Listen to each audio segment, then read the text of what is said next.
Heavy security deployed outside Bihar Raj Bhavan in Patna. A meeting of JDU is underway at CM Nitish Kumar's residence. Meanwhile, BJP Legislative Party meeting is underway at the State Party office. Of course, more breaking updates coming in. My colleague Naveen Nishant joins us on the broadcast to give us more of this. Naveen, what more details can you share with our viewers?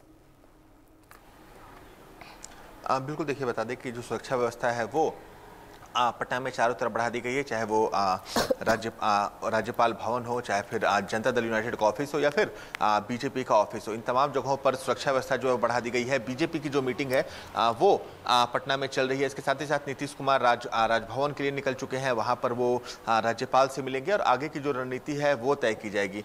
इसे लेकर भी लगातार सवाल उठ रहे हैं, क्योंकि कई मौकों पर ऐसा मौका आया है जब नीतीश कुमार ने भारतीय जनता पार्टी की आलोचना की है, प्रधानमंत्री नरेंद्र मोदी की आलोचना की थी और कुछ दिनों पहले उन्होंने कहा था कि वो भाजपा के साथ गठबंधन नहीं करेंगे। लेकिन अब जो है वो कहीं ना कहीं अपने बयान से भी पलटते नजर आ रहे हैं और अब जनता दल यूनाइटेड बिहार में भाजपा के साथ मिलकर सरकार बनाने जा रहा है। जो जनता दल यूनाइटेड की मीटिंग हुई थी उसमें यह फैसला किया गया था कि नीतीश कुमार फैसला लेने के लिए मान्य है, या नीतीश कुमार जो भी फैसला लेते हैं जनता दल यूनाइटेड उनका साथ देगा। और ये तब तय हुआ था कि जब जनता दल राष्ट्रीय कार्यकारिणी की जब बैठक दिल्ली में हुई थी, जिसमें ललन सिंह को हटाकर जो नीतीश कुमार हैं उन्हें जनता दल यूनाइटेड का राष्ट्रीय अध्यक्ष बनाया गया था। उस समय से ये चर्चा चलने लगी थी कि बिहार में कुछ बदलाव आने वाले समय में हो सकता है और वही बदलाव अभी के समय बिहार में देखने को मिल रहा है। तमाम जो राजनीतिक विश्लेषक हैं वो भी कह रहे थे कि मकर संक्रांति के बाद बिहार में कुछ बड़ा होने वाला है, कुछ बदलाव देखने को है और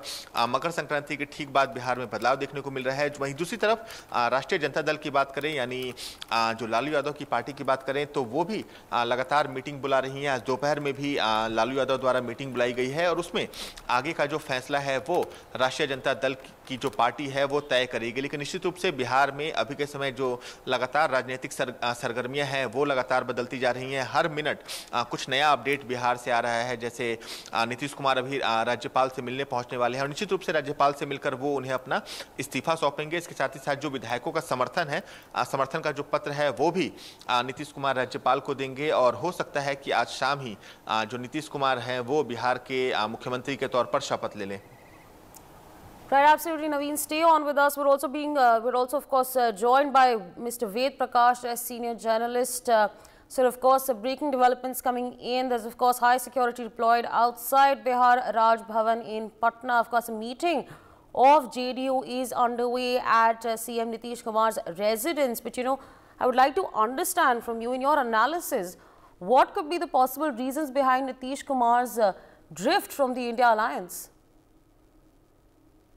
बिल्कुल, बीते 72 घंटों से नए सरकार को लेकर जो तमाम अटकलें और कवायद चल रही है उसमें आप देखेंगे कि जो नीतीश कुमार का जो ये 5वीं बार ये पाला बदलने की तैयारी है, तो 5वीं बार नीतीश कुमार इस तरह के और अगर ये संभवतः 9वीं बार सीएम बनने की तैयारी है, तो इनका जो इंडिया अलायंस था उसमें नीतीश कुमार अंदर खाने की ये बात है कि कहीं ना कहीं इनको ये था कि हम विधानसभा डिसॉल्व करके लोकसभा और विधानसभा का चुनाव अगर करा लेते हैं तो सीएम रहते हुए नीतीश कुमार तीसरे नंबर की पार्टी थी, क्योंकि उनकी संख्या 45 है। तो उनको कहीं ना ये कही था कि मैं फायदे में रहूंगा अगर मैं विधानसभा डिसॉल्व करके चुनाव करा लेता हूं। दूसरी बात, इनके मन में कहीं ना कहीं ये मलाल उनको था कि लालू यादव की जो भूमिका इंडिया गठबंधन में उनको कन्वेनर को लेकर जो थी उसमें कहीं ना कहीं इनको उस तरह का जो एक उम्मीद थी वो पूरा होते नहीं दिखा। तो अपनी सियासी मंशा को पूरा होते न दे कहीं ना कहीं नीतीश कुमार दिसंबर महीने से ही आपको देखने को मिला होगा, जब बिहार के सीतामढ़ी के पुनौरा धाम में मां जानकी के जन्मस्थली पर नीतीश कुमार जब वहां पहुंचते हैं तो विभाग तेजस्वी यादव का विभाग है, लेकिन तेजस्वी यादव वहां अनुपस्थित है। तो दिसंबर महीने से ही और भाजपा राजद के विधायक भाई वीरेंद्र, उनका जो एक स्टेटमेंट आया था, आपने देखा होगा कि नीतीश कुमार राजद के रहमो करो पर सीएम है। और जननायक कर्पूरी ठाकुर के 100वीं जयंती पर जब परिवारवाद को लेकर नीतीश कुमार अपना स्टेटमेंट देते हैं, फिर लालू यादव की बेटी रोहिणी आचार्य का जो लगातार ट्वीट आप देखने को मिलता है, तो इन तमाम उठापटक के बीच अब जो भाजपा और ये तो मेरा ये कहना है कि जो कल तक था तकरार, आज उन्हीं से हुआ प्यार। क्या ऐसे में करेंगे बिहार की नैया पार?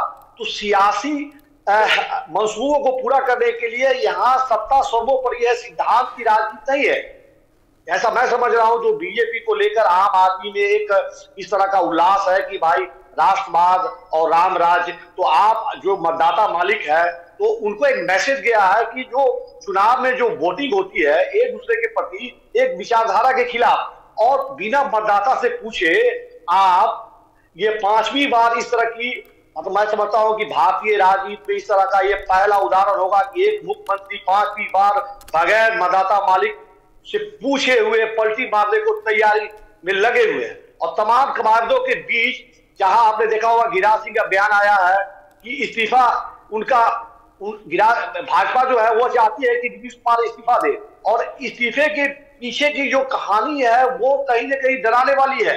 गिरिराज सिंह का बयान आप For more such videos, subscribe to the NewsX YouTube channel, hit the bell icon.